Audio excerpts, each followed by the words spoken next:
महाराष्ट्र को जलाने की नाकाम कोशिश रजा अकादमी ने की थी और उन्होंने त्रिपुरा के झूठ को फैलाया था, जो कि त्रिपुरा में घटना हुई नहीं, उसको लेकर एक भ्रम फैलाया और अपनी ताकत दिखाने के लिए लोगों को आजाद मैदान में इकट्ठा किया। उसके बाद जो उन्होंने हिंसा का तांडव किया उसमें हिंदुओं को टारगेट किया गया, उनकी दुकानें जलाई गई और संपत्ति को नुकसान पहुंचाया। मामले की गंभीरता को देखते हुए केस को एनआईए को ट्रांसफर किया गया और जब एनआईए इस जांच में आई तो चौंकाने वाले खुलासे हुए कि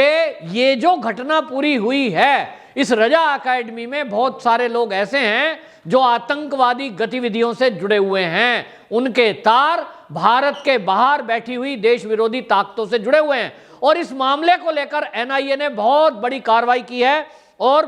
52 ऐसे व्यक्तियों को पकड़ा है जो रजा एकेडमी में कोई ना कोई पोस्ट पर थे, पद पर थे और मेंबर थे। तो आपको बता दें, रजा एकेडमी वो एकेडमी है जिसकी जो है 1978 में स्थापना हुई थी और ये अलहज मोहम्मद शहीद नूरी इन्होंने इसकी स्थापना की थी और स्थापना के पीछे का मकसद ये था कि जो धार्मिक पुस्तकें हैं उनको ट्रांसलेट करना, उनको दुनिया में लोगों तक पहुंचाना कि इस्लाम धर्म में क्या क्या बातें बताई गई हैं उसको वहां तक पहुंचाना, और दूसरा जो है ये था कि दीन से जुड़ी हुई किताबों को ट्रांसलेट करना, यानी वो उर्दू में लिखी हुई है, अरबी में लिखी हुई है, तो उसको इंग्लिश या दुनिया के जो भी देश हैं, चाहे वो फ्रेंच है, चाहे वो रशियन है, जो भाषा हैं दुनिया की जो भी भाषा हैं उसमें इनको ट्रांसलेट करना। और इसलिए स्थापना की गई 1978 में और जो धार्मिक गुरु थे इनके इमाम अहमद रजा, उनके नाम पर यह संस्था का नाम रखा गया। लेकिन अब जब पिछले कुछ दिनों से हम देख रहे हैं कि ये रजा एकेडमी ये विवादों के घेरे में है। सीए के टाइम में हमने देखा कि रोहिंग्याओं के ऊपर म्यांमार में हमला होता है, वहां की पुलिस, वहां की सेना कार्रवाई करती है क्योंकि वहां जो रोहिंग्याज हैं वो सरकार के विरुद्ध एक षड्यंत्र कर रहे थे और उन्होंने सेना पर हमला किया। सेना ने बदले की कार्रवाई की, वहां रोहिंग्या मारे गए, कुछ को गिरफ्तार किया, लेकिन उस म्यांमार की घटना का विरोध करने के लिए यहां ये महाराष्ट्र में इकट्ठे हुए और मालेगांव के इसी आजाद मैदान में इकट्ठे होने के लिए इन्होंने प्रशासन से ये रिक्वेस्ट की थी लिखित में कि हम लगभग 1500 लोग इकट्ठे होंगे और हम ज्ञापन देना चाहते हैं सरकार को ताकि हमारी बात म्यांमार सरकार तक पहुंचे। लेकिन हुआ ये कि जब थोड़ी संख्या में पुलिस बल लगाया गया कि भाई 1500 लोग 1400 लोग इकट्ठे होने हैं, तो 2000 पुलिसकर्मी वहां पर तैनात कर दिए गए, जैसा कि इस बार हुआ। लेकिन वहां जो भीड़ आई पूरी सुनियोजित थी और 40,000 ऐसे पूरे महाराष्ट्र से वहां पर धर्म के नाम पर, धर्म की रक्षा के नाम पर लोगों को इकट्ठा किया गया। फिर वहां तकरीरें हुई और वो जो भाषण हुए वो देश विरोधी और भड़काऊ भाषण हुए। घटना म्यांमार की थी लेकिन भड़काऊ भाषण हुए भारत सरकार के विरुद्ध, भारत के विरुद्ध, भारत माता के विरुद्ध। और उसके बाद जुलूस के नाम पर जो हिंसा हुई उसमें 5 पुलिसकर्मी मारे गए और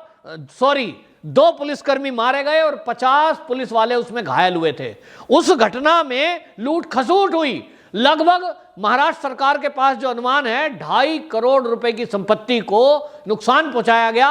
ठीक उसी ट्रेंड में अभी मालेगांव और जो ये घटना हुई है सारी महाराष्ट्र में जलाने की और सब घटना जिसको लेकर इन्होंने कहा था कि त्रिपुरा में एक मस्जिद तोड़ दी गई है, उसमें आग लगा दी गई है और इस विषय में हम जो है ज्ञापन देना चाहते हैं प्रशासन को, बिल्कुल वही ट्रेंड था। और उसी ट्रेंड में इन्होंने प्रशासन को केवल ये कहा कि हमारे 100 लोग आएंगे और हम 100-150 लोग उठ के एक ज्ञापन देंगे डीएम को और हमारा कार्यक्रम खत्म हो जाएगा। लेकिन वहां हजारों की भीड़ इकट्ठी कर दी गई और फिर उसी तरह रिपीट किया गया, भड़काऊ भाषण दिए गए और लोगों को भड़काने का काम किया गया। उसके बाद हिंसा हुई,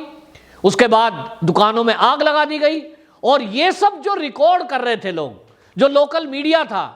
जो वेब चैनल वाले थे, जो पत्रकार थे, उन्होंने बाकायदा जो वीडियो बनाई, वो वीडियोस जब सोशल मीडिया पे डली तो महाराष्ट्र सरकार का एक घिनौना चेहरा देखने को आया। महाराष्ट्र सरकार इस सारी घटना की जिम्मेदारी बीजेपी पे डालना चाहती थी। यहां तक कि बयान भी दिए गए, नवाब मलिक ने बयान दिया, शरद पवार ने बयान दिया, संजय राउत ने बयान दिया और उन्होंने कहा इस घटना के पीछे बीजेपी है। बीजेपी वालों ने यह धरना प्रदर्शन बुलाया था। रजा एकेडमी को यह कह दिया गया कि यह बीजेपी का ही संगठन है, इसमें आरएसएस के लोग हैं। उन्हें यह ज्ञान नहीं था कि रजा एकेडमी कौन है, जरा उसके बारे में पता तो कर लेते। लेकिन जब वीडियोज वायरल हुई उसके बाद महाराष्ट्र सरकार की किरकिरी हुई, लेकिन इस किरकिरी में उन्होंने लोकल पत्रकारों पे यह दबाव बनाया, यूट्यूब चैनल वालों पे, फेसबुक पे यह दबाव बनाया कि आप अपनी वीडियोज को प्राइवेट करिए।